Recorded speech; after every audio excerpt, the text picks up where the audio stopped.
I'm going to call the meeting to order, and we will start with roll call. Charlotte Ford, not here. Lisa Herm. Here. Taryn Malavi Bab. Here. Elizabeth McCabe. Here. Paula O'Rourke joining us. Here. Excellent. John Reagan. Here. And Rudy Sukel. Here. We don't have Representative for Scott Green. Yes, sir. Are Jeff you? Heidenreich. Okay. Jeff Heidenreich. Andrew Flynn. Present. Michael Haberman. Here. Do we have Mark Quealy? All right. So first item of business are the meeting minutes. Was any comments on, I think we have two to review, to be honest, from September and October. Any comments on the minutes? No. Okay. Do I have a motion to approve the minutes from September and October? A motion to approve. Any seconds? Second.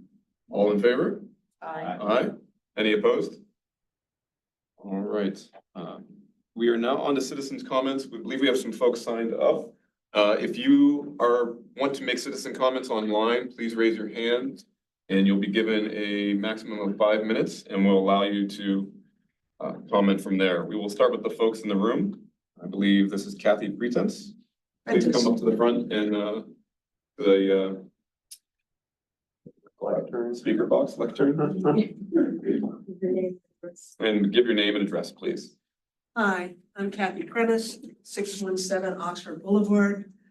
I am sorry. You've been here before. There's been somebody here pretty much in every last 5-6 months. Because we were told, just because we've tried calling our representatives, we tried talking to the state, the federal, all of our representatives, and they told us that we just had to keep showing up here and saying this over and over and over again. I'm sure you're tired of hearing from us. We're tired of being here. We're here talking about the unsafe sidewalk and crosswalk and traffic situation on Kelso. We have also previously submitted petitions to you, which we were also advised to do about this problem. However, nothing much has been done. We were told at the last meeting that sometime in the future, there's going to be sidewalks, which is nice, but it doesn't solve our immediate problems. We didn't even request sidewalks when we previously submitted our solution wish list with our petitions.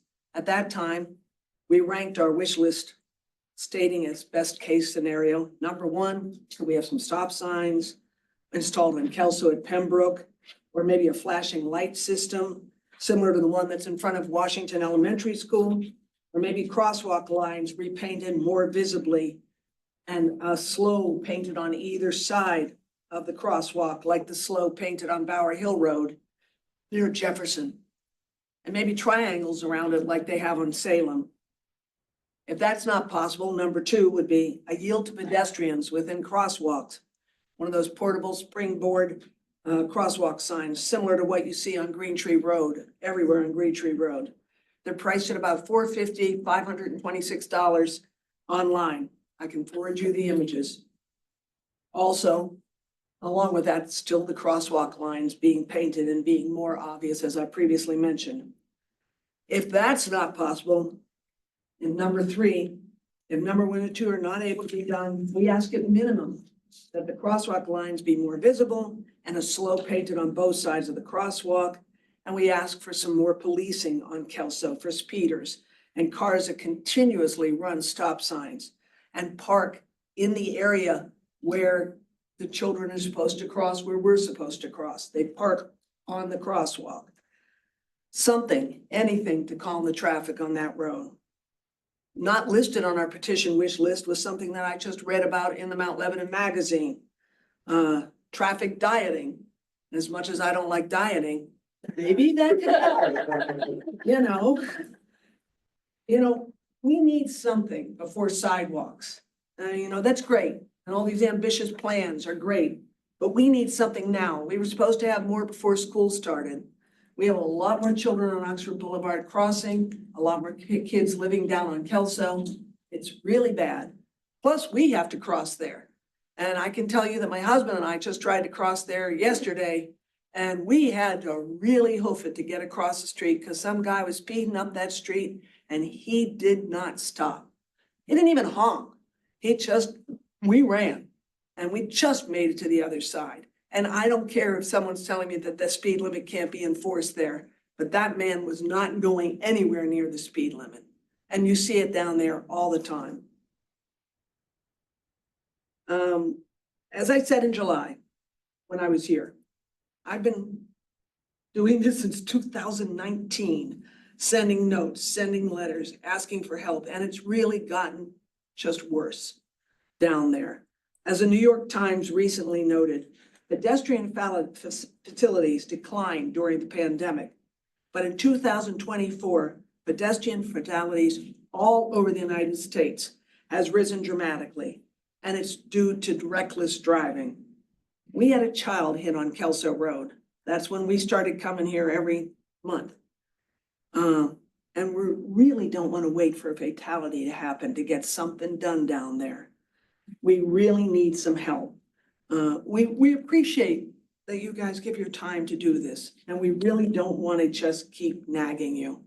But we need something. We need something down there. Thank you for your time. Thank you, Kathy.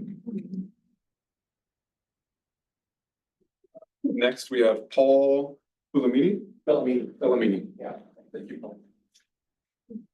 Please state your name and address when you get to the front. Sure.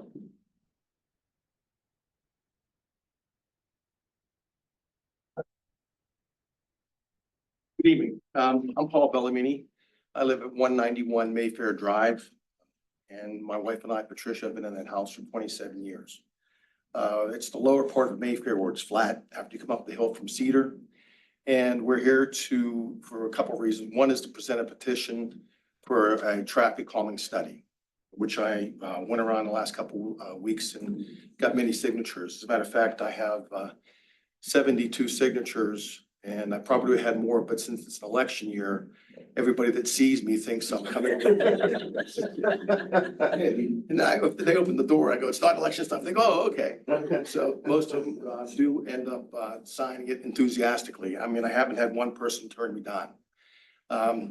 We have a problem with speeders on Mayfair. It's always been there since I moved in 27 years ago, and it's just gotten worse. Especially the main times of the day, people on the way to work, students on the way out of the high school at 3 o'clock, and people on the way from work. And on weekends, believe it or not, the people that go up the hill to St. Paul's Episcopal Church often go flying up and down the road, and it's little old ladies sometimes. They're really moving up and down the road. So we have a petition that I have a couple suggestions on. One, we're asking for possible of speed humps, two speed humps on Lower Mayfair, where it's fully flat and it's really open, and that's where people come around the corner.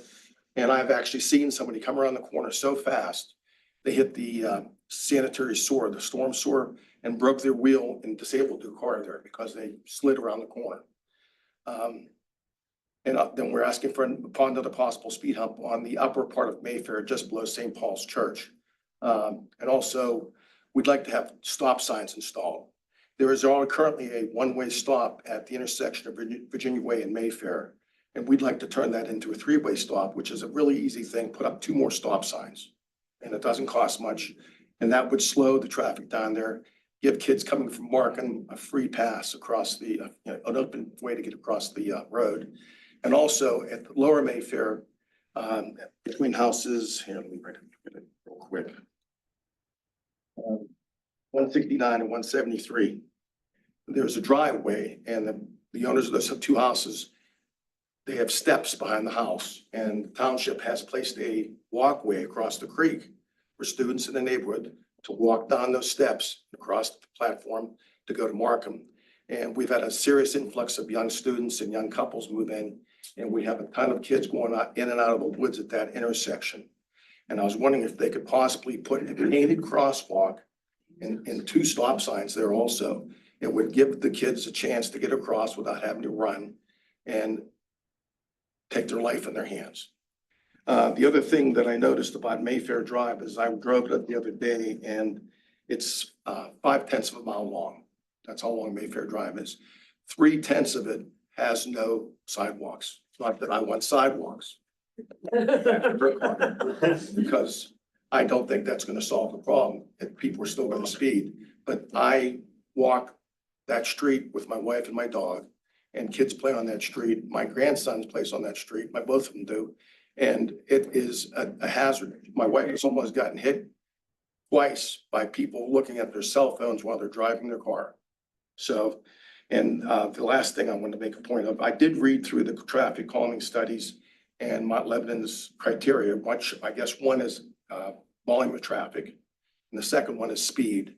And my petition is based upon people exceeding the speed limit. I don't think anybody goes under the speed limit. I think 99% of the people are at least 5 miles to 10 miles an hour or over. I have a radar gun that I used to use for coaching baseball. And even though it might be inaccurate, it probably is a couple miles an hour off, I have clocked people on Mayfair going 50, 51, 53 miles an hour in a 25-mile-an-hour zone, which is ridiculous. So, and the last thing is, I know there's a big taboo about speed humps, but I noticed that Arden Drive, Altoona, Mapleton, Orchard, and Jefferson all have speed humps. And Orchard and Jefferson are very similar to Mayfair as far as it's a wide road, it's flat, and they have speed humps now.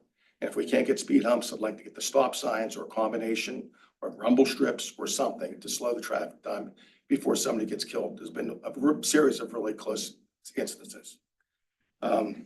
I'd like to know who I present the petition to. It's right here. May and I'll scan it in. Okay. Thank you, Paul. Thank you. And what would be the next steps after this? So I think there's a variety of things. The municipality is launching an active transportation plan, and this isn't an immediate solution, but looking at the entire set of our streets and where people should or could be moving and how they're moving. That'll involve a lot of data collection. I guess the question would be for me, I think it's happened with Kelso, but can we collect existing data right now so we have that ready to go? Because the traffic calming policy is on our docket to be relooked at. Personally, I find it too restrictive in terms of traffic calming, so we are going to look at that and provide more options, but we have a policy subcommittee that's going to dig into that. I think the most immediate step that could be taken it would be data collection to do an initial I baseline. assume that's a counter with 2 strips. They actually use radar now. Yeah. Okay. Yeah, it's an active radar. The police department has a Okay. sign. Can they that put says it like right in front of my house? Because there's a speed limit sign right there, 25. I don't think anybody. catching the traffic that's heading Up Mayfair. west. Up. Up Mayfair, yeah. Yeah, they come around the corner. Yeah, they come around the corner and they punch it down. They punch it down. And then Yeah. coming down the hill also, but I mean, it's ridiculous, especially the high school kids. The high school kids are, When the police department, I don't want to speak for the police department, but I will. When we get a complaint or something from a member of the community, we usually put it in front of their house because, it'll like be you said. fine. It's fine with me. You did not. You know, there's a stop sign right there you can bolt to so nobody can steal it. Yeah, I think first step, we'll add a item for new business to vote on approving data collection. That should be the first step, and we'll go from there. Okay, thank you. Thank you for your time. Appreciate it. Patricia Bellamini, concur? Yes. All right, we will go to Bill Donovan.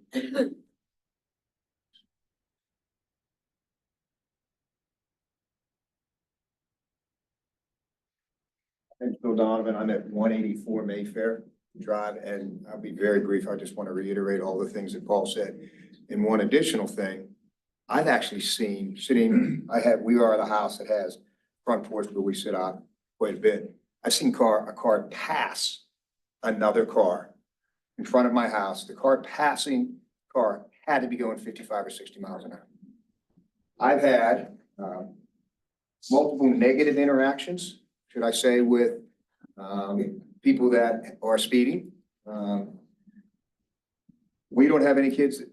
Our kids are all gone, obviously. We have had an influx, as Paul said, maybe as many as 10, 15 kids on what we affectionately call the flats of Mayfair. I don't know about everybody else who grew up, but a flat stretch of road becomes baseball field, becomes the place to teach your kids to ride bikes. It becomes the place to play football, ride scooters, every one of those things occurred. And gladly, we have a very athletic group of young kids who are on that street all the time. And if we're not careful, we're gonna have the same thing that happened on Kelso, and we're gonna lose a kid. And I can't, having looked at the state requirements for calming devices and the state manual for calming devices, I can't see a reason that Mayfair would not be subject and appropriate for calming devices. I don't, of the number of things that are listed as things that are drawbacks for that process, I didn't see any that would apply to Mayfair. For example, I've never seen a fire truck or an ambulance come up to that or down that street that wasn't visiting one of us on that street. It does not appear to be a route that's used by emergency vehicles on a regular basis, other than to service our street itself. The other thing that I followed up on Paul's next steps about the data collection, do we have to do any more on our side? Do we need to go to our council person? How do we follow up on the data collection if it doesn't, and the timing of the steps? God bless the folks on Kelso and Oxford. By the time of 2019, we will have another generation of kids because we have a lot of people that are getting into our age range, and we're going to have younger folks on that street a lot. I think this is a dire necessity because it is the absolute disregard for the speed on that street. I will also back Paul if Paul's 190 is too close to that turn. I am right in the middle of the flats at 184 Mayfair, and you can put it in my driveway, and I'll sit there and run it if you want me to. So I appreciate your time, and again, I'd like to reiterate appreciate your service. This is a great thing you're doing for thank you. All right, next we have Maureen Kowalczyk.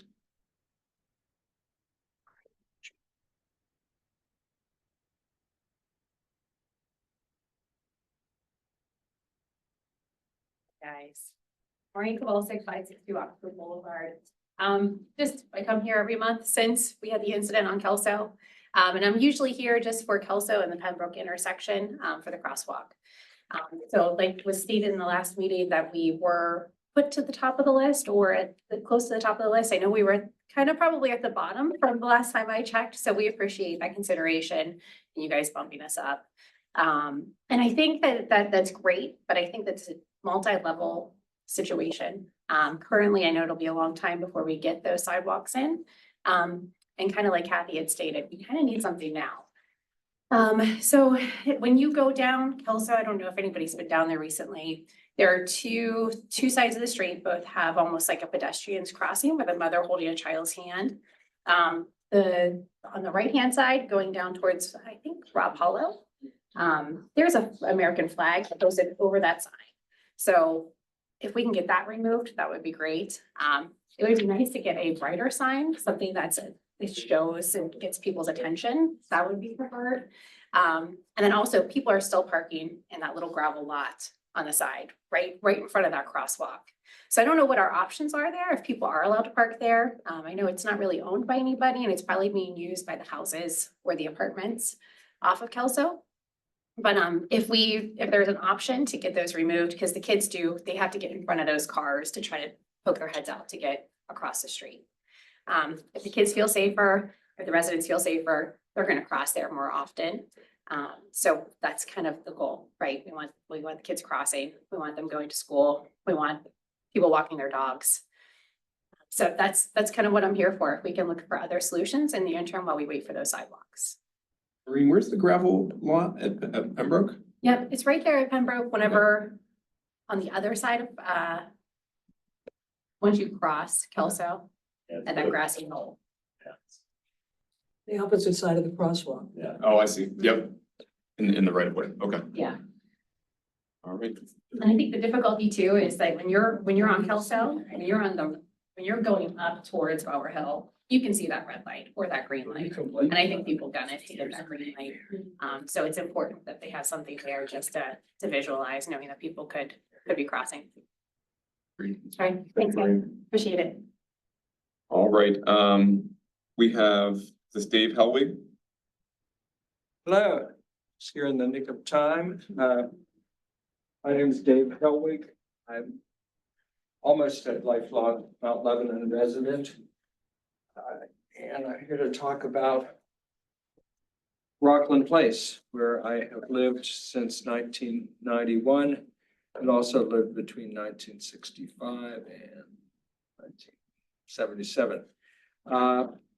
Past week or within the past few weeks, there have been like speed alert signs. It didn't look like they were monitoring people, but there's just signs telling people how fast they were traveling. And I assume this was because of an accident that happened right in front of my house the latter part of September, where a young woman hit a tree right across from my house and flipped her car. Fortunately, according to a post that her mother made on the Mount Lebanon, I think on the Mount Lebanon Facebook page the next day, her daughter was not injured, and a review of her phone records showed that she was not texting, which is incredible in this day and age, but so be it, and that the accident was attributable to her daughter sneezing. If that is the case, if they ever make sneezing an Olympic event, I strongly recommend that this young lady try out for the team. Anyway, the girl survived unscathed, and tree apparently is going to make it thanks to prompt response by whatever Mount Lebanon department is responsible for such matters, painted some black stuff on this gash, and looks like it's going to be okay. Anyway, I don't want speed bumps on my street. I don't know if there's been an outpouring or an outcry for them. I haven't heard it from my neighbors, but to me, the biggest issue on Rockland Place at this time is people not observing the no left turn sign, both from Washington Road and onto Washington Road, which the visibility is bad enough turning right. I'm actually thinking of starting to go down to Mount Lebanon Boulevard and making right turns from there. And it's not because the property owner is not maintaining his hedge. It's well trimmed. It's just not good visibility. But you know, that to me is the number one issue, traffic issue on Rockland Place, is people are starting to make an increasing number of left turns, mostly from Washington Road onto Rockland, but I've seen a few going left turns from Rockland onto Washington, which is incredibly hazardous. My parents bought the house in 1965. The first thing I noticed was like every week there was like a loud crash. And I would like to see more enforcement of that rule. Are people driving too fast on my street? Yeah, they're doing that on every street in Mount Lebanon. I don't want speed bumps. I ride my bicycle a lot around Mount Lebanon, especially through Mission Hills, where there are speed bumps, which are frequently parked over the space where I presume it's for bicycles, or it's frequently parked over by vehicles. So that in effect, they do no good whatsoever from the standpoint of a cyclist. I have brought with me a couple pictures to share. Same picture from Confluence, PA, which shows where they have way more bicycle traffic than Mount Lebanon. These speed bumps have gaps closer to the center of the street. If we're going to have more speed bumps, I would encourage the municipality to look into having this kind of speed bumps. But it looks like there's a member of the police department here. I hope this won't like put a target on my back, but yes. And I was here at a meeting a couple months ago, or several months ago. I commented on the fact, you know, I've lived here a long time. I mean, I've lived in Mount Lebanon for all about 10 years of my life. And back in the day, like, people were like very, very cognizant of the possibility that they might get ticketed. I remember when I was like 18 or 19, I was going down Corner Road and I got like where the 35-mile-an-hour speed limit. I got a ticket for going like 40 miles an hour. I don't see, I just don't, honestly, I'm sorry, but I don't see traffic enforcement these days. Certainly not the way it was back in my day. But that's all I gotta say, and I appreciate the members of the board putting in the time to come and listen to people like me vent, but that's what I have. Thanks, Dave. I'll just leave this. It looks like we have 3 hands raised online, and we'll just start from the top. And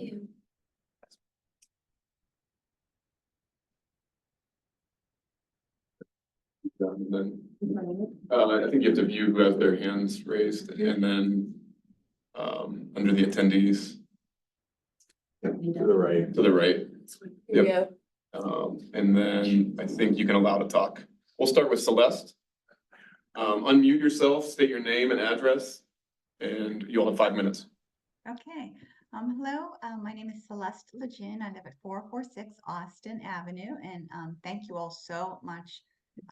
This really shows how much your dedication is, and I appreciate everything you do, and your articles in Mount Lebanon Magazine were great. So similar to some of the other comments from the citizens on Austin Avenue, it's very tight, and we have people that are going to both the school on Jefferson, and we also have the children going to school at the high school. And so we have our traffic going at the specific time of the morning, and people are driving incredibly fast. The children must not get up at the minute before they have to leave. And it's become really dangerous where we have nowhere to go. And people have actually wound their windows down and said to get off the road because they just don't want us out there walking with our dogs. And there's children walking. It's super dangerous. And we know that there are not a lot of options, but a couple suggestions would be, there was a stop sign. It was a 4-way stop at the intersection where Terrace View and Austin, at one time it was, and now it's a 3-way stop. But just putting a stop sign up there would at least deter people from flying through there. Also, we happen to have a place in Pinehurst, North Carolina, and there are small signs posted throughout the residential areas that say the speed limit in all residential areas is 25 miles an hour, strictly enforced, just to remind people that there is a strictly enforced speed limit. And I know the officers can't be everywhere to do that. So, but some kind of reminder to people would be very inexpensive, and it would maybe, and the same thing as the digital, having the speed limit and then what they're going would be great. So something just to deter people, because I'm really concerned that there's going to be a very serious accident, a really tragedy. So thank you for your time, and I hope that you will take these considerations into consideration, and we hope to hear something back from you. Thank you. Thank you, Celeste. We will go to Jen Lingler. Jen just dropped off. Jillian Grove. Hi, my name is Jillian. Are you able to hear me? Yeah, okay. I'm Jillian Grove. I live at 457 Layton Avenue, which is right near the intersection of Beverly Road and Parker. And the reason I'm on, excuse the noise, I'm home with my children. The reason I'm on now is because just on Friday, we've had another one of our T-bone accidents at Beverly and Parker. I and my neighbors, Jen Lingler is one of them. I don't know, we've been waiting to talk, so she'll talk after me because she's taking notes. We just had another accident, and we will all work full time. And the amount of times I've heard a smash and run out to try to see if anybody was seriously hurt in the last year has been at least 5. We're both in the medical field, so we always feel like we need to run out and help. And many times people are carted off in an ambulance because it's a serious accident. And this time, fortunately, nobody looked to be hurt, but we decided on Friday we had to figure out what steps need to be taken to improve traffic there. Visibility is very poor turning from Parker onto Beverly. And I think some people stop at a stop sign but can't see, so they inch forward. And when you decide to go, you have to gun it. And we have people get T-boned very, very frequently. I know one of our neighbors on Beverly has done a petition in the past, but I don't think anything came of that. At one point, there was a reflector in the center of the road. Years ago, got knocked down, it's not there anymore. But with it being Route 19, we were not sure what could be done. We know there are several traffic lights leading up from the top of McFarland, or the top of Banksville, I should say, through to Cochrane. And I wonder why there isn't something there to manage traffic in that area. Thank you, Jillian. We'll go to, it looks like Jen is back on, and she was next, we'll go to Jen Lingler. Okay. Just Next one. This one? Yep. Go ahead, Jen, unmute yourself. And state your name and address, please. Sorry about that. Yeah, I'm Jennifer Lingler. I live at 112 Arden Road, and I'm here to just follow up on and just emphasize some of the comments that Jillian Grove just made. Thank you all so very much for your service to our community. As Jillian mentioned, we want to bring another unsafe Mount Lebanon intersection to your attention. And so, as you heard from Jillian's description, this is the intersection that you might consider to be like the foot of Beverly Road. So this is just past Atrias if you're coming south on 19 and you transition from Banksville and start to approach North Meadowcroft. Before hitting that light at North Meadowcroft, as you start to ascend Beverly, there are a couple of blocks there. And one of those, the one that Jillian's describing, this really problematic intersection, is where Parker, if you can imagine, stretches across Beverly. This is basically a four-way intersection that has no stop signs, no traffic light, no speed humps. It's just kind of everyone for themselves. There's no special signage there. So this is at the rear of my home. Our garage faces Beverly, and I've been here for 17 years next month. And, to Jillian's point, I wish that we were here to talk about speeding or close calls. But for us, for me, and for our neighbors, not a summer has gone by in recent years where we don't have the experience of having our windows cracked or sitting on our back deck and just being startled by that unmistakable crunch of metal. These collisions are happening way too frequently at this intersection. My kids and my neighbors' kids have grown up learning to recognize that sound and to rush and see if anybody's hurt. Literally, that sound of metal crunching is just recognizable. All of our kids know what it is. Up, another intersection, another crash out back. And once a year is bad enough. That's what I used to kind of think it was. Jillian mentioned probably 5 in the past year. I can think of 3 specifically in the past 2 months. And that's what's compelled us to join tonight's call. Our kids have watched emergency vehicles rush to our back driveway. They've heard adults screaming at each other. They've seen people crying. They've seen that hopeless look on drivers' faces when they assess the damage and they're just kind of stunned and looking around. And earlier this summer, they watched a driver be pulled by a vehicle with the jaws of life. And so this intersection is really dangerous. Again, it's a 4-way, even though Beverly's a major road, people have to get, that it's 4 directions come to a head here without really anything to help the drivers to recognize. And I think, so Jillian gave kind of her assessment. I think the other thing that happens is if people are hitting every light green on Banksville and they never really slow down and transition to residential, that's when some of the big things happen, because you'll have somebody trying to pull out they have to cross Beverly because they're turning right or left in the other direction from Parker. That seems to be a really big one. So we're happy to do whatever would be appropriate. If it's doing another petition, if somebody mentioned data collection, I think you need to look no further than the police records in Mount Lebanon to see just the objective evidence of how frequently intersections or collisions happen at this intersection on Beverly. So as a concerned neighbor, I would really, I'm happy to do whatever I can to be part of solving this. I think there are many possible solutions that could work, but I'm not, you know, an expert in traffic flow, so I don't know which one is best. So perhaps a, you know, a traffic calming evaluation or study might make sense as a starting point. Thank you. Thank you, Jen. We will go to Michael Wilbur next. Michael, please unmute yourself, state your name and address. Hi, I'm Michael Wilver. I'm at 443 Austin Avenue. Celeste Lejeune spoke earlier. She's one of our neighbors and said very well some of the concerns we've got just with the amount of traffic, the volume, and Yeah, I mean,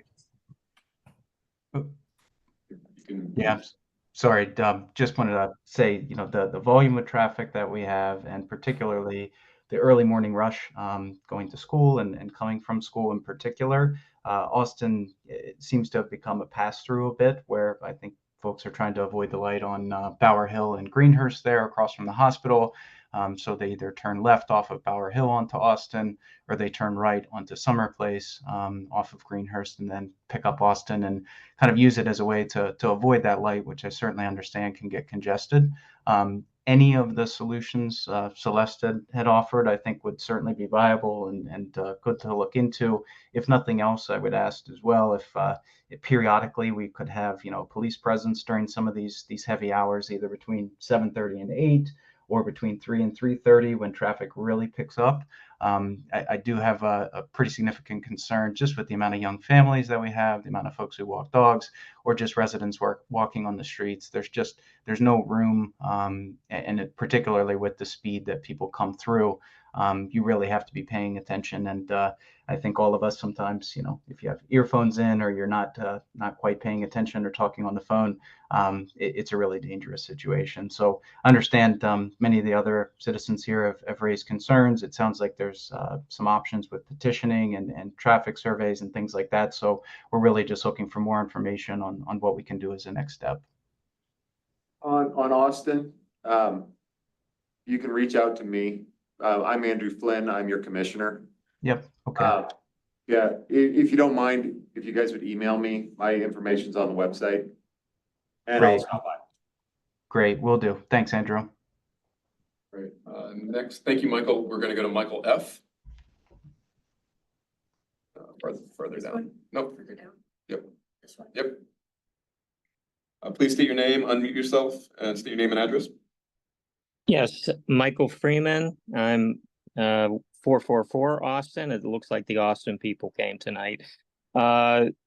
Just to add to what my neighbors have said, I live next door to Celeste and Bob, and it has become extremely dangerous. I've lived here 30 years, and I've never seen it so bad. And I don't know if that's because, you know, the way of the world, we've got a lot of people cutting through for high school and a lot of people cutting through to go to Jefferson. Most of those people going toward the high school are 16 to 18-year-olds, you know, late for school. And, you know, I was one of those kids once too. So they're not really thinking, unfortunately. And right now at this time of year with, I don't know, you're all familiar with the big pin oaks on our street. It is, the leaves are on both sides in piles for, you know, from like Wednesday through Sunday, and it doesn't leave much walking room at all. It's just a matter of time before someone, you know, the road is pretty dark too at night, especially since we just had the daylight savings time go back. So I'm gonna just ask if maybe you're welcome to sit in my driveway, to any of the officers that want to sit in my driveway and watch what happens here from 7:30 to 8, or at least put up a VASCAR type test to see the average speed that these people come up and down the street at, you know, all hours of the day, but mostly from 7:30 in the morning to 8. We know, I mean, my wife and I walk the dog. We know not to even, if we're at 7:30, we say forget it, because it just becomes too dangerous. and the 3 to 3:30 when school lets out. It's a way to cut out all the lights, so it's a natural cut through street. It's only maybe from the flat part of our street, the top, it's only maybe about an eighth of a mile. And some of these cars, if you test them, I know they're going 40, 50 miles an hour just in that eighth of a mile. And then they just slam, when they get to the stoplight, they don't really stop, and then they make the right to go down to the high school. So I'm just asking if an officer, like I said, wants to sit here in one of the driveways, you're welcome to sit back in mine and hold a gun, or if you can put those, I don't know, the rubber things down to test the speed of a car going through, the average speed, it would really be appreciated. I think you'll all be very surprised how fast these cars, it really is like a highway from those times of the day, and it's becoming very dangerous. And that's it. I really appreciate the time. Thank you for listening. Thank you, Michael. Eddie Sauer next. No. Nope. No. Yep. Eddie, please unmute yourself and state your name and address.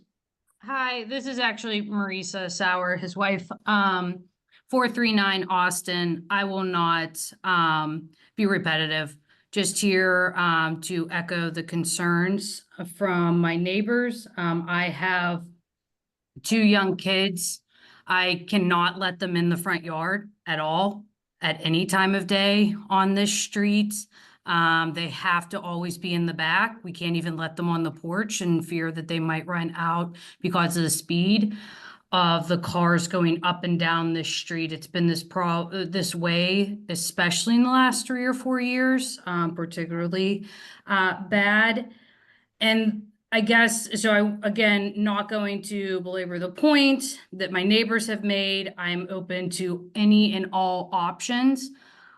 I will say, as a young family in Mount Lebanon, it is insanely concerning that there is this many people on this call in different parts of the neighborhood and different parts of the area who are concerned about speed and safety.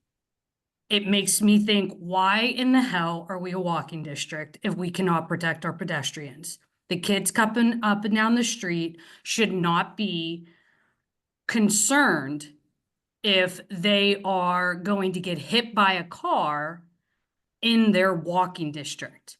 Then maybe we should start providing some buses. If we can't keep up with the speed, if we can't keep it safe, then maybe this district needs to start thinking about buses, because this is something that I would not want my children walking up and down the street going to school. So I appreciate everyone here, but again, this is just reiterating my concern that overall Mount Lebanon is generally not safe walking around with the speed of the cars going on. So that is, again, open to any and all options, and hopefully we can get something done and not have to wait. What is it, year 5 for you folks on Kelso? So hopefully we'll have some answers before then. Thank you. Thank you. Next, Helen Yord. Farther down. Yeah. Keep going. Down. One more. There you go. Helen, please unmute yourself, state your name and address.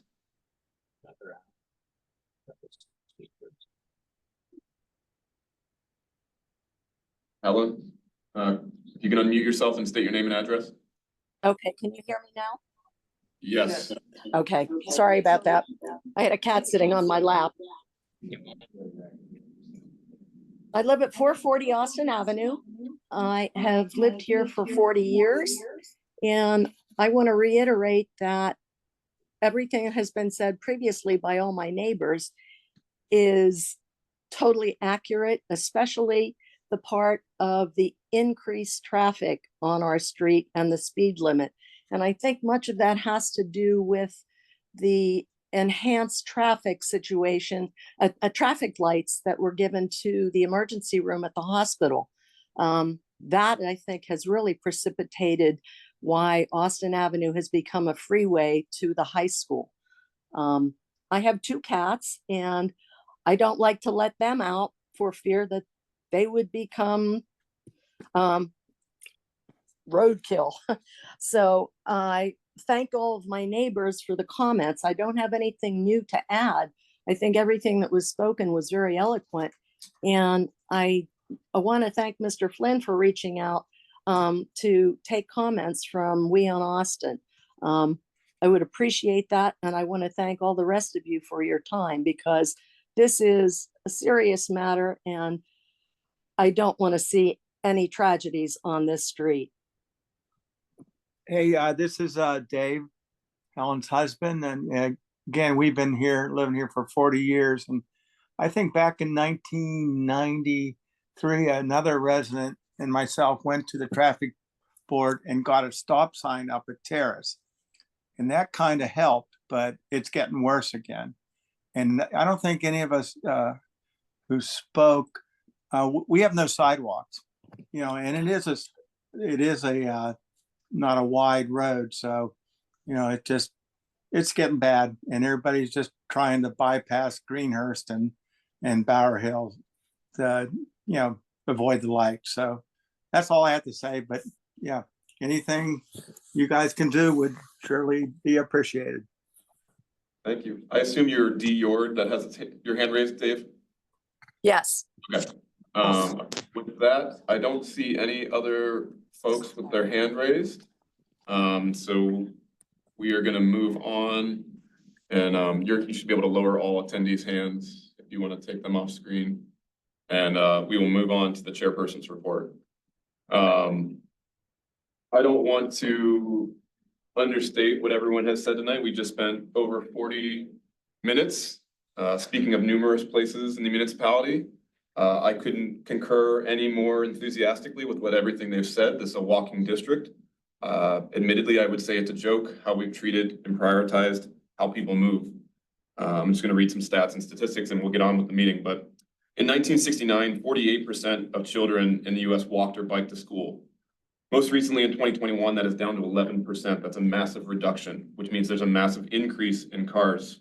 Research has shown that not participating in active transportation negatively impacts students' health, their academics, and their independence. School drop-off now represents 20% of all morning commute traffic. This time of year, and I would advise everyone in this room that this time of year is budget season. The saying goes, if you want to know what a municipality prioritizes, follow the money. See what is the #1 priority in your community. It's easy to look around and see where the needs or the needs and priorities of cars have been prioritized. We have traffic lights, we have wide roads, we have everything else, but we even moved buildings on Washington Road farther back to accommodate more vehicular traffic. So when you come to that, try to see where kids have been prioritized, where have sidewalks been placed on every street, where have more stop signs, roundabouts, everything you would want to see to know that kids have been prioritized walking in this municipality. I would encourage everyone here in this room or online to look at what the city of Pittsburgh has been doing. I believe they get snow, leaves, similar weather to Mount Lebanon, even though we're a little bit south, not quite below the equator, but we're a little bit south. Look at what the Department of Mobility and Infrastructure has done since they prioritized a bike plus plan, a walking plan, a pedestrian safety action plan, and Vision Zero. Look what they're doing. It's more than speed humps, it's speed cushions, it's lane reductions, it's roundabouts, it's flex posts, it's bollards, it's everything that we could be doing. I will move on to the commission liaison report. Could I just try planting a seed for some of the people in Austin? Yeah, for all of you who called in or came in, I forget if there were any in person from Austin. I know one of you mentioned you would be interested in any and all measures to mitigate this dangerous and speedy through traffic. So I would suggest that you all go look up what a modal filter is. Modal filter, MODAL, and see what you think, and that maybe you like it. Yeah, I would echo what John said. We have an active transportation plan forthcoming. It'll look at all our streets. It'll map the high injury network. It'll put lists and items to it. It's later than everyone would desire, but it's the first step. Without a plan, without data, without mapping this, we don't know where to prioritize those funds. We are vastly underfunded traffic calming and sidewalks, and created a policy that essentially took traffic calming off of commission's plate and put it on the mobility board, where we spent 40 minutes talking and hearing from citizens. We need to be solving solutions, and we'll talk about some potential solutions tonight. I will go to the commission liaison report. My main thing for this evening is that, as Seth suggested, budget season is up. So anybody who has interest in, opining, the budget is available on the municipal website. The manager's proposed budget, I should say, is on the municipal website along with the schedule. Citizens are not, able to speak at the budget sessions, but can speak at commission meetings on budget topics. So we always welcome people to come speak at commission meetings. If there are items on the budget, the CIP is up there as well. So you can look at the capital improvement plan and the planned operating budget for 2025. So please do take a look and bring comments to commission.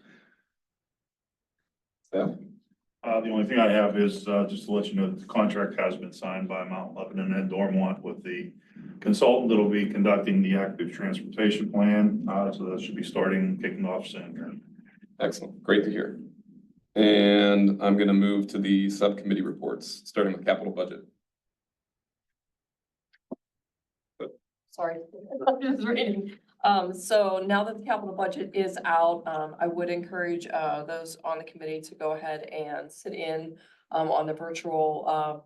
Basically, there's the do you actually call them workshops, I guess, where you go through? That's primarily the operating budget, but yeah, there'll be a review of the capital as well. Okay, so will this coming Wednesday, will you get to the capital budget on this Wednesday's meeting? I believe that the schedule's online as well, Commissioner Flynn. Yeah, I just. I'm trying to find it, sorry, that's what I was. I can tell you when the public works review is.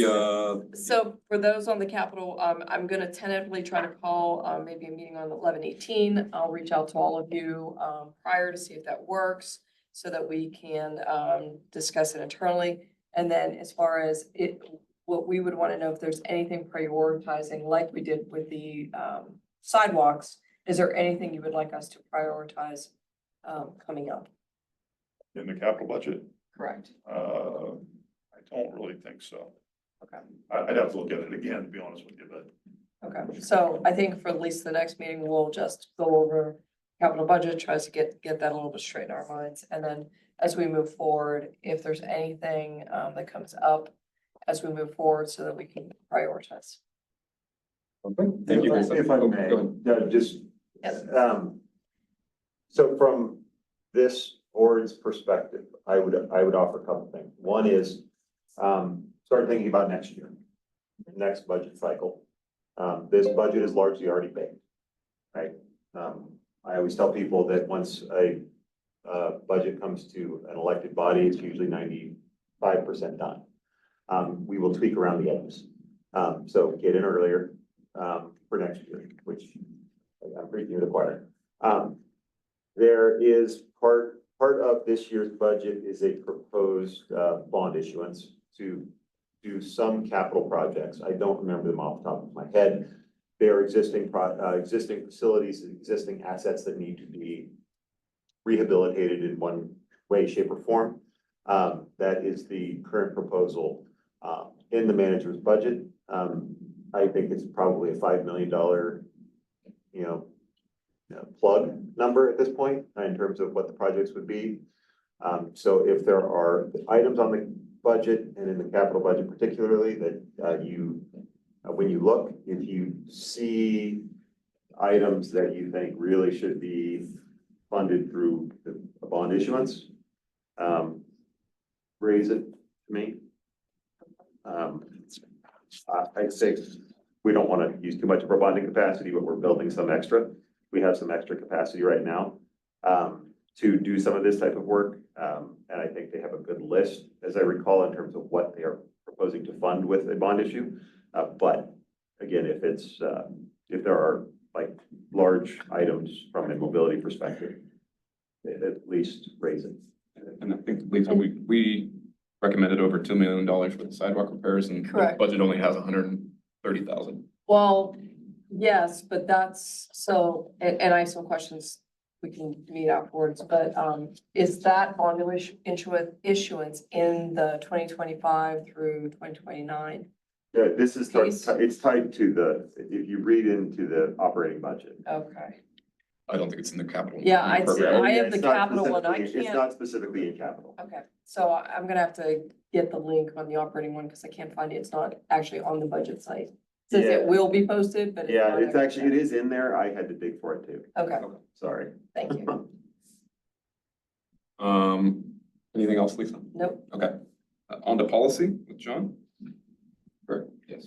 Okay, we did not have a real meeting this past month. It got canceled due to member availability. So, but we did work on the draft for the citizen street improvement plan through Google Docs. Excellent. I think we found a solution for the one problem that was bugging me at the last meeting, which was that it seemed like there was a desire for like the capability to do like big projects that would require traffic engineering, and then like smaller stuff that people could pretty much just do with minimal approval. And some of the policies from other cities and towns that had kind of been informing this policy, that I think they were kind of mishmashed. So I think we found a workaround for that, which was to like set it up sort of following the model of the one city, which I forget the name, but basically it would require a relatively involved process with lots of steps that would go through the municipal engineer, and it would require the commission to budget some amount of money for that labor to review plans. But there is also an option to come up with a list of like pre-approved, not a populated list. We didn't actually come up with one, but it could be added later, a list of smaller things that could circumvent that more complicated process. So it's basically, there are basically like two approval paths. And the simpler option gets to skip several steps. That was the main improvements I made to the draft. Some of the other sections I think are still work in progress, but I know I was kind of it sounded like I was getting encouraged to submit it even if it wasn't perfect. I did not actually propose it for approval at this meeting on the agenda. So that's where it stands right now. I mean, I don't know if anyone's had a chance to look at it. Or I don't even think we uploaded the new copy. We did. Yeah, we can discuss it under 8B. I have a printout, but I uploaded it to the November. Okay. So we can discuss there. I'll just move to the street design subcommittee. Paul? Evening, everybody. Thanks, Seth. We had our first meeting, and it identified the goal of this subcommittee is developing a standardized yet flexible process for safe, sound, and effective street design. And the way we started off was to develop a framework. And how are we doing things now, either existing programs, processes, and procedures? Where is the data and information coming from? What sources?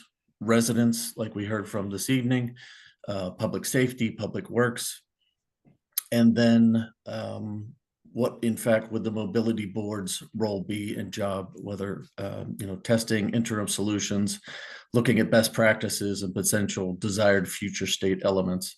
So it's developing this framework, hanging some more meat off of it, and then developing a formal policy that we would recommend to the commission.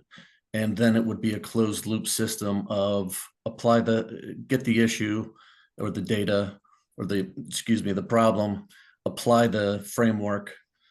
Then we go to interim solutions, long-term solutions, and then education and enforcement.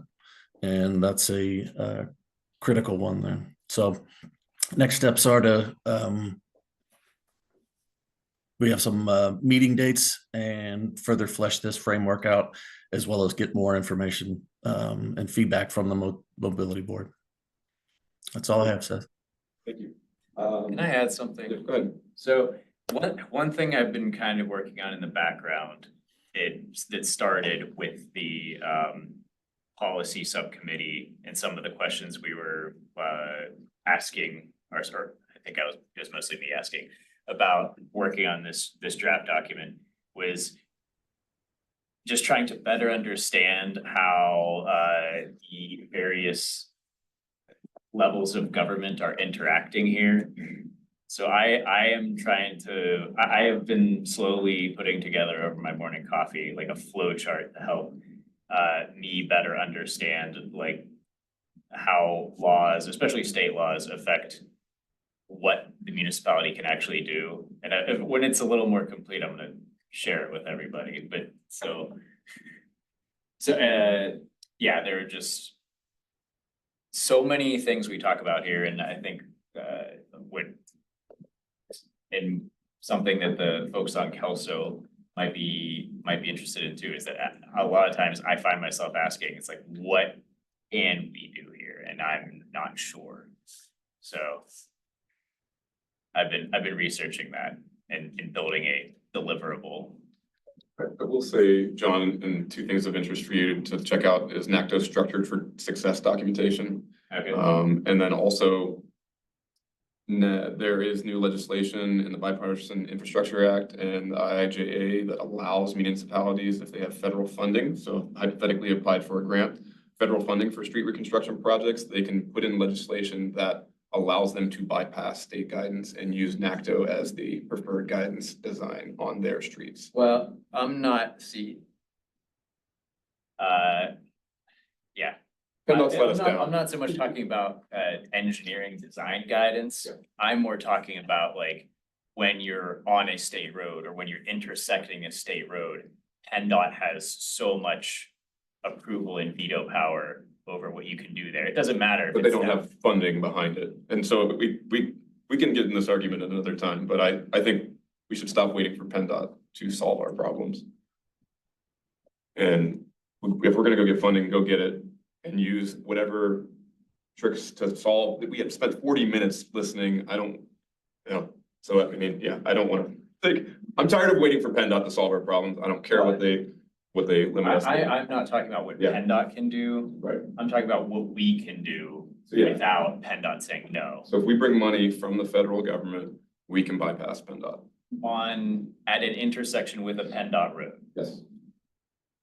Okay, so that's not what I'll send the documentation to you. Please do.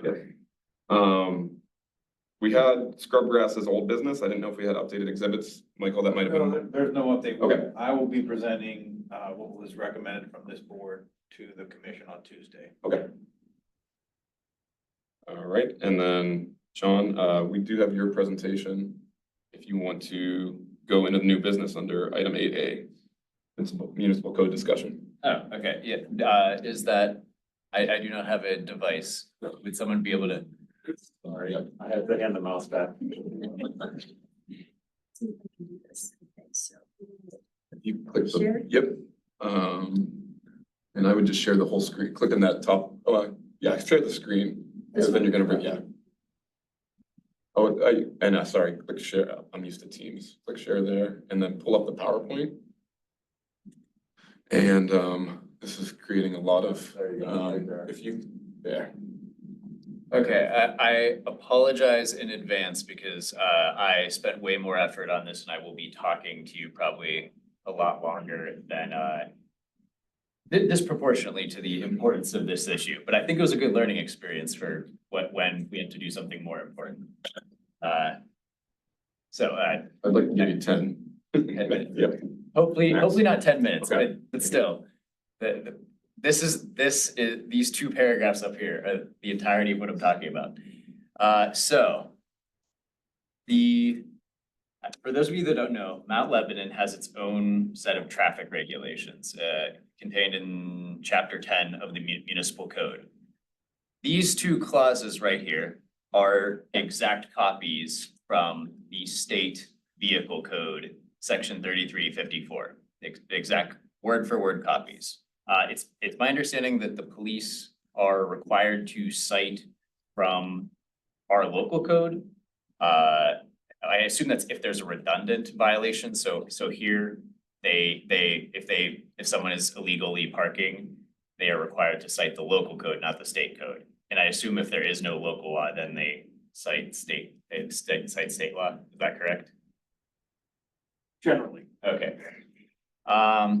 Anyway, this law basically just says if you're parking street parking, the car must be parallel to the curb within 12 inches. That's basically what it says. Okay, next slide, please. There have been repeated attempts to amend the state law starting in 2017, and technically, I believe right now there are two bills that have both been passed by the House, the State House, that the Senate could theoretically pick up and vote on before the end of the year. It's my understanding that is not too likely, but it could happen. And if it doesn't, it's my expectation that this will continue to happen until it passes or something else changes. So the state law could be imminently changing. Next slide. So if the state law changes, then we still have in our local code, I have a typo there, I apologize. We would still have the old law on our books. And it's not a big deal. It seems like it's something easy to fix, and there is no benefit to fixing it now immediately. But except that we know it's there right now, and we're not post-active transportation plan. Someone's trying to design something, and all of a sudden they're like, wait a second, we can't do this because the local law says something. Like I said, I've been researching how the various levels of government interact, and I noticed this. So I was like, why don't we just get rid of this? Why don't we fix it? Next slide, please. So this is about bike lanes. I am personally of the belief that Mount Lebanon does not have much need for bike lanes. Generally, I think our streets just need to be made safer in general, and then most of them will be safe to ride a bike in traffic. But there are a few exceptions. So here is the bike lane on Liberty Avenue.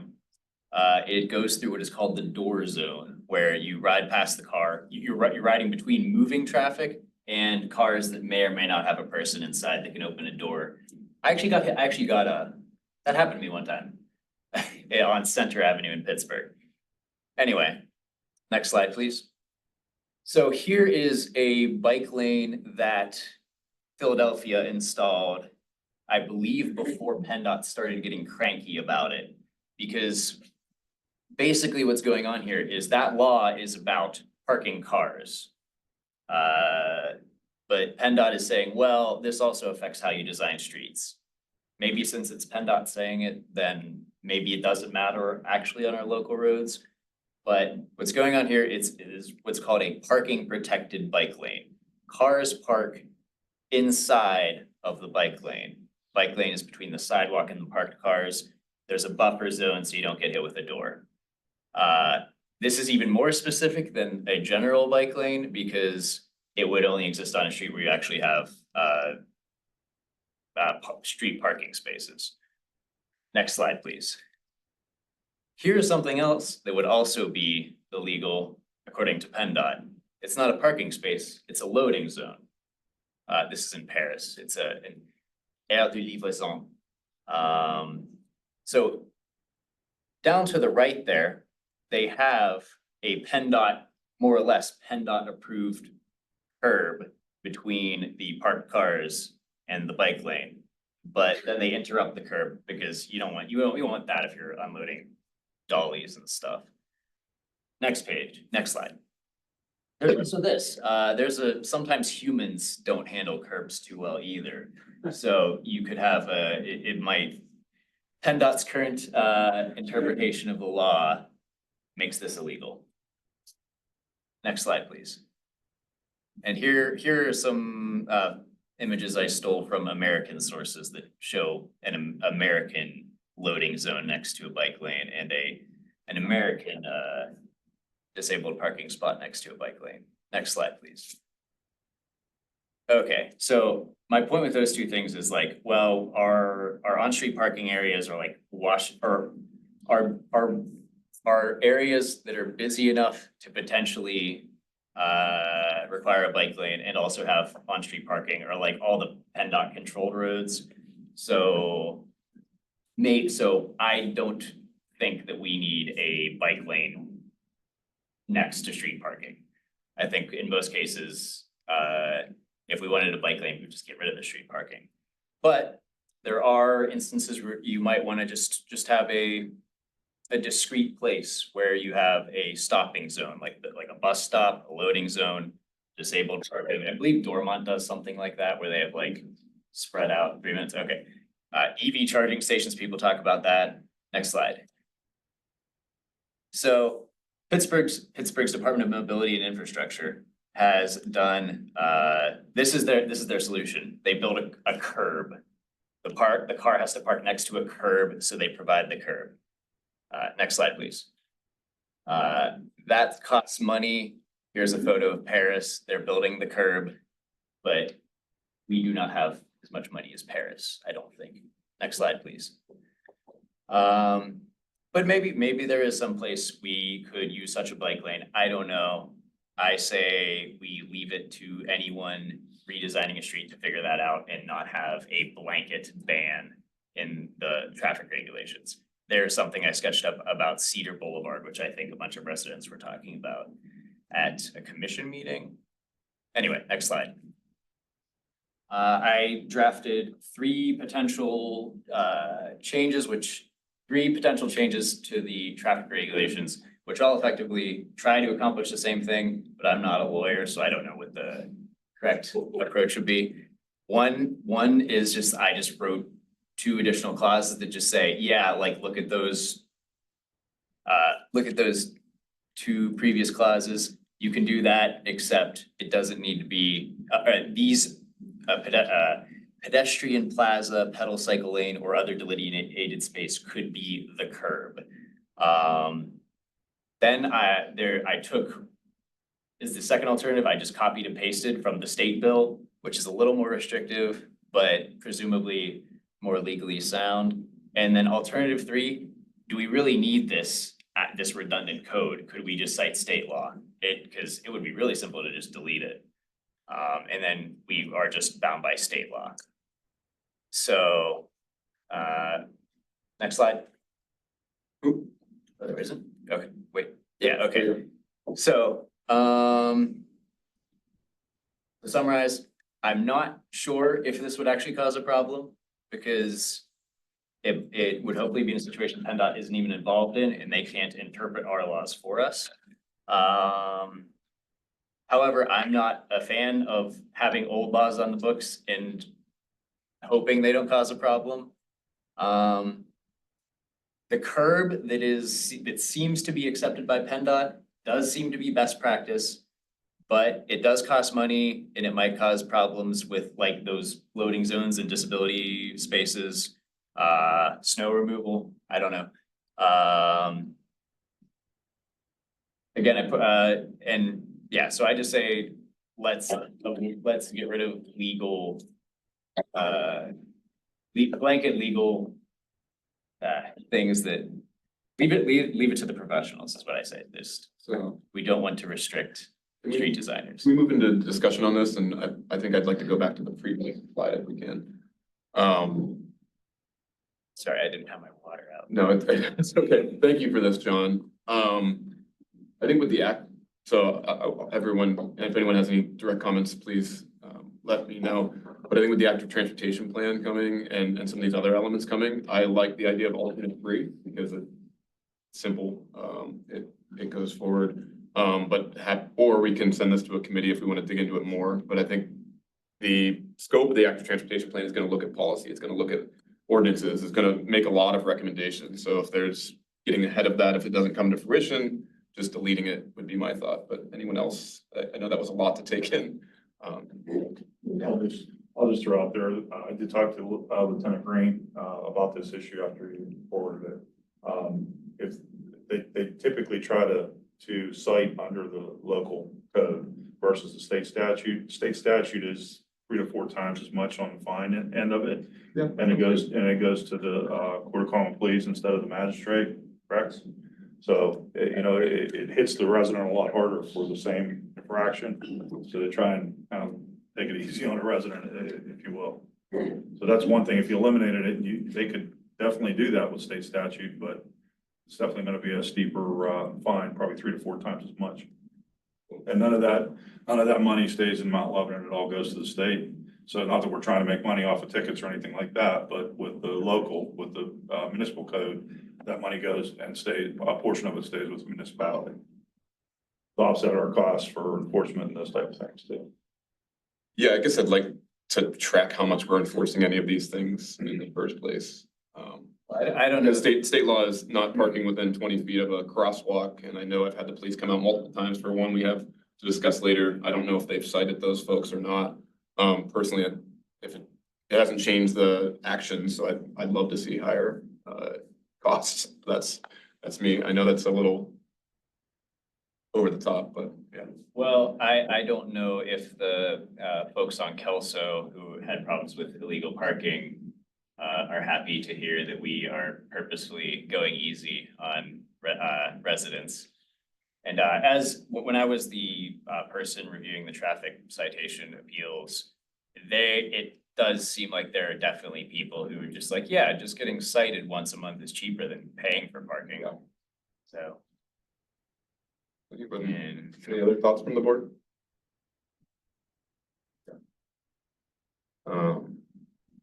I do like the idea, I do like the idea of the money staying here though, but.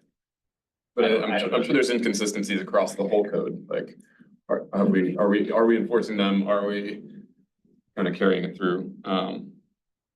Or do we just table it and wait for the active transportation plan to make kind of updated recommendations across the board? Is another alternative. Our solicitor would have to review this too, as an initial. I hope review. so. Yeah. So, but to get to that point, you guys need to pass something. Yeah. And the commission needs to say, yes, it's worth the time of our solicitor to look at this.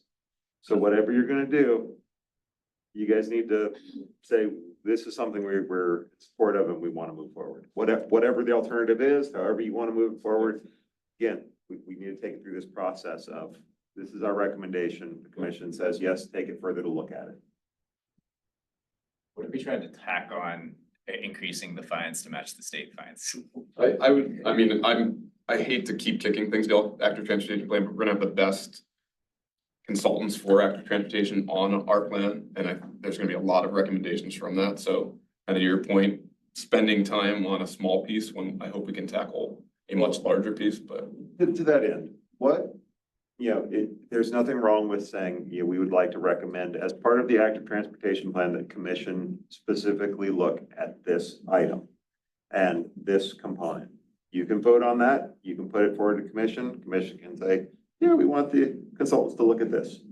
Again, you're getting on the record, at least saying this is an item that should be considered rather than getting forgotten.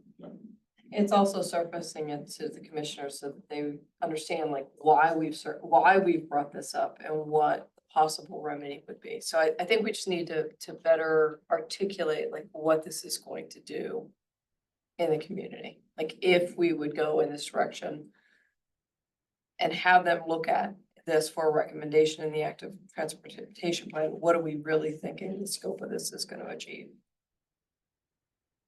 I guess a question for you, John, would you think this piece and amongst other parts of the kind of the local code reflects this, your suggestion is getting more in line with the state of practice? Like there's Senate law, there's kind of, does our code represent best state of practice right now? Or should the active transportation plan get us closer to best state of practice in terms of what the code has? What? I was assuming that the active transportation plan wouldn't even touch this, and this is just trying to clear the way for anything that might come as a result.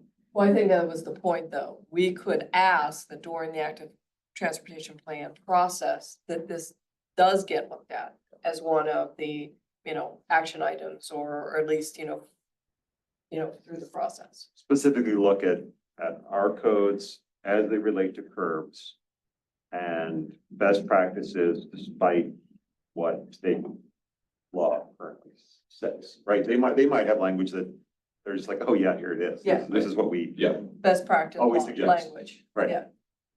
I'm also currently liking, and in terms of kicking it down the road, I'm also just liking an alternative 4 that I didn't really realize existed before, which is alternative 4, which is alternative 3, but also raise the traffic fines.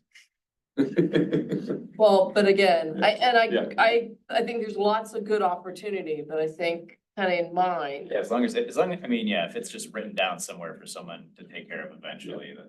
So, but I think, what we want to put forth to a vote possibly is, do we want to make the recommendation that, this particular law, I guess, right, it's a law. Municipal vehicle code? Yes.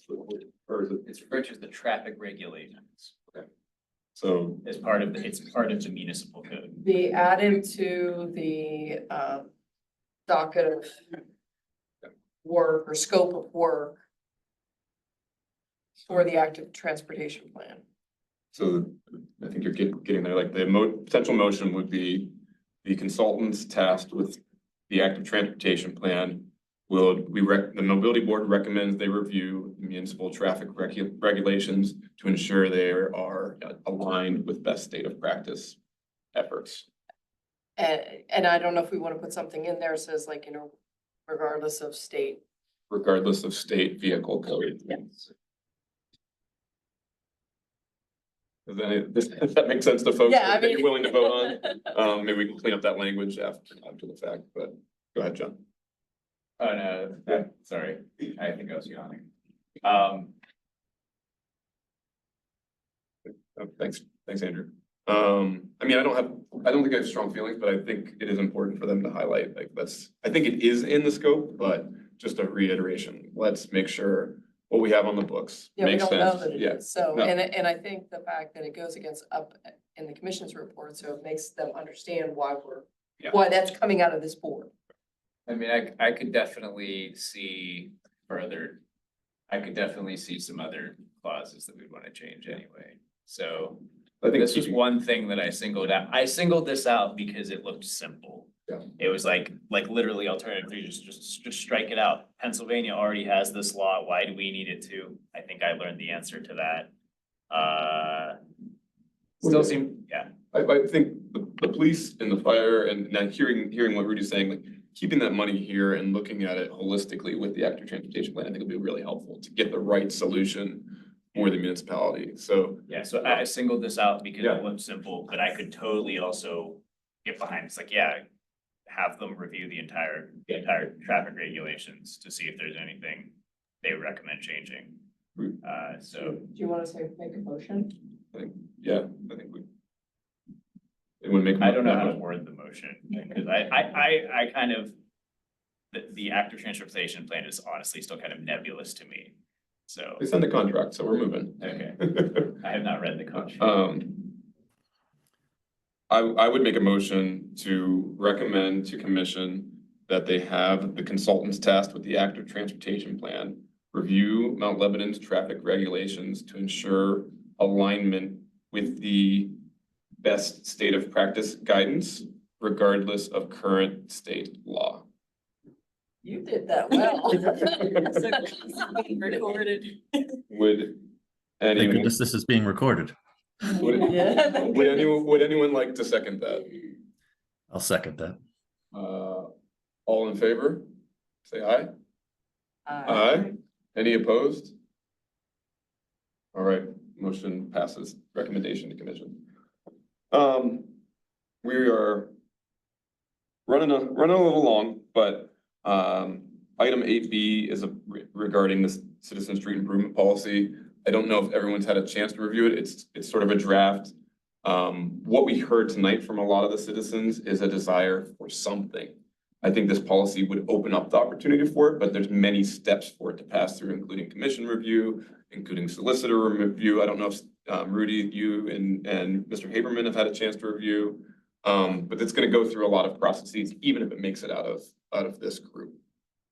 But any discussion on 8B, if you have had a chance, or if you have questions and clarifications, we have Mr. Basic, who is the lead author in the room. I think it's in a good place, but I know there's a lot of steps to go, but happy to hear any thoughts from the board.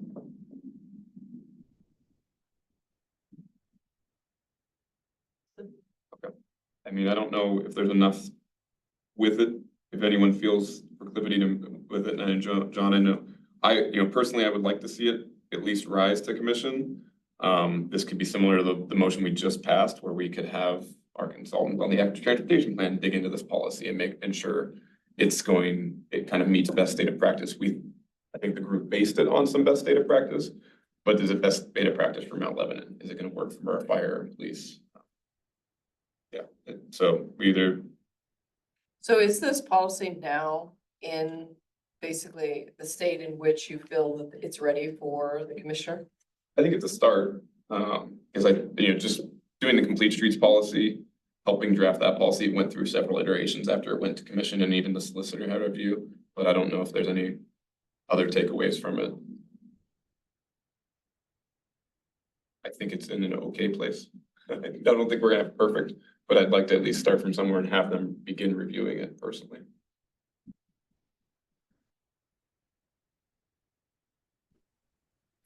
I'm always a proponent of Personally, I would like perfect being the enemy of the good enough, so I'd like to see it move forward. Go ahead, Lisa. I personally would like to have a little more time to discuss it and review it with the rest of the committee. I would be in favor of maybe tabling it to next session, so we have more time to go over it before we send it from this body. I'm kind of with Lisa on that one, because it's been a while since I've looked at it. I don't know that I've seen the latest version either. Okay. I would fully expected that, and I think we expected that, but let's take, our next meeting is, I don't want to jump too far. Next meeting is December 3rd, but if the board can take the time over the next month and kind of highlight it, we can probably set it up in a way to track those changes. I can look into that and let folks know, or if we just want to create an Excel spreadsheet and just have some page comments and recommendations, we can begin working through that. And is the most recent in our? It's in the it's in our SharePoint. SharePoint? Yep. Okay. All right. The next one, this would be one I would recommend folks look at that's also in the SharePoint, but I had a request to the municipality to do what's known as daylighting an intersection. And this fully goes with the state law of enforcing the space from a crosswalk. It's state law to not park within 20 feet of a crosswalk. This is a problem at the intersection of Edward and North Meadowcroft Avenue, but I also know it's a problem across the municipality. This specific instance, there's been a lot more traffic and parking and other issues at Edward and North Meadowcroft because of the desire to park near pickleball courts. They have sort of ignored, and it's a dangerous place. This is where crossing guard is during the day and during school hours, but they're not there after hours. And I cross there when I took my daughter to daycare pretty regularly. The current solution is calling the police, and I do call the police, but I don't want to spend all my, and I try to wait when I have the time, my kids are playing on the playground, and talk to the police. But I've put some images of daylighting. This would involve basically minimally striping it out or using what are known as flex posts to block off these areas. And we could do it across the municipality, but the current statement is that we would have to budget this and wait till 2025 to do it. The policy, 2020, yeah, I guess 2026, 2025 at the earliest was there. We don't have the tools right now to do it, basically, other than the paint. But yeah, it's good. Even with painted stuff now with leaf season and everything, where resources are really spread thin. We would have to outsource that for sure. And any expense, if you look at the policies of the boards, if there's any expense request of the boards, then it has to go to the manager first. Okay. this is one of those that the citizen street improvement policy could potentially be undertaken, but at the same time, this was a street that was repaved by the utilities, that if we were enforcing or driving our complete streets policy, it could have been addressed at this point. The current crosswalks represent not best practice, and it's a one-way street that's 27 feet wide, so that's much wider than it needs to be. So I don't think there's a recommendation right now, but just wanted to highlight that for folks in the SharePoint file to look at what daylighting is. And I believe it's something that's gonna be taken up with the active transportation plan.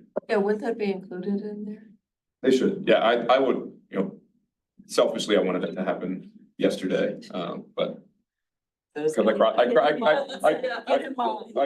I cross there all the time, and I know there's people in this room that cross at all these places. That Yeah, getting out and painting is, I feel like, a baseline minimum step, sidewalks and these things we can do. Unfortunately, as currently constructed, the municipality can't do them quickly. And I think that's critical in budget season to highlight these sort of gaps in funding and where the funding is prioritized, so. We'll table that for now. The only other element that I was gonna say under new business is maybe data collection on Mayfair and Austin Avenues. If we could make that recommendation on a minimum. Anyone have thoughts on that? We heard a lot about Austin and it feels, go ahead, John. Is there a need to collect data on Mayfair? It sounds, I mean. We can't. It sounded like, if I remember, the traffic calming policy is basically like, if the volume's too high, if the 85th percentile speed is too high, or just warm fuzzies if we feel like it anyway. And it's not, and honestly, if people are standing out there with radar guns and clocking people at 50, I feel like, do you need to do a study? Could we just ask them to video the radar gun? I think we need to start with the data collection. Okay, I want it because whatever solution comes out of it, and I don't know what we do with it now, but I wanna know what the baseline is. I wanna see a solution implemented and I wanna see how it changed. If it didn't change, that means we didn't solve it. I agree. Okay, yeah, okay, true. Yep. Go ahead, sir. I'll be glad to videotape the radar gun for you, but I didn't want, I'll get their license plates and when I first moved in there, my wife and I both grew up in Mount Lebanon, we moved back. It wasn't like this. Then I used to call the police, 911. Mount Lebanon police. And there was no 911 at that time. And they'd show up and occasionally I give them a plate number and they'd go address it that way.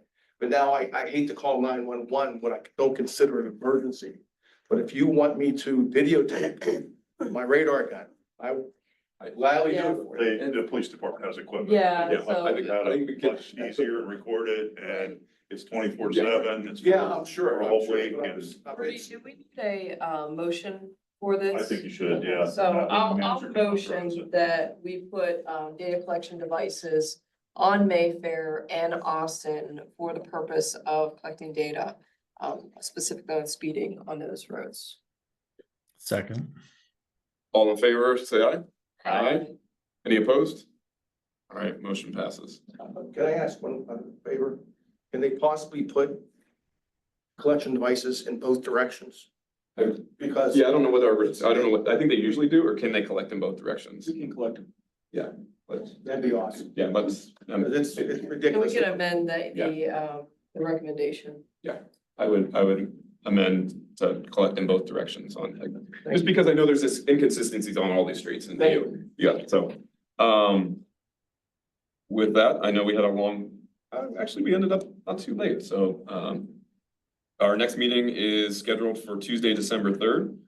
And I would recommend everyone get out and vote. I'll make a motion to adjourn. Second. Oh. Next meeting really set us. I did not expect that. Oh, that's the time of the agenda. Yeah. All in favor, aye, motion passes, we're adjourned. Sorry, thank you. Night, everyone. Thanks, Paul. Thanks, everyone. So I'll send,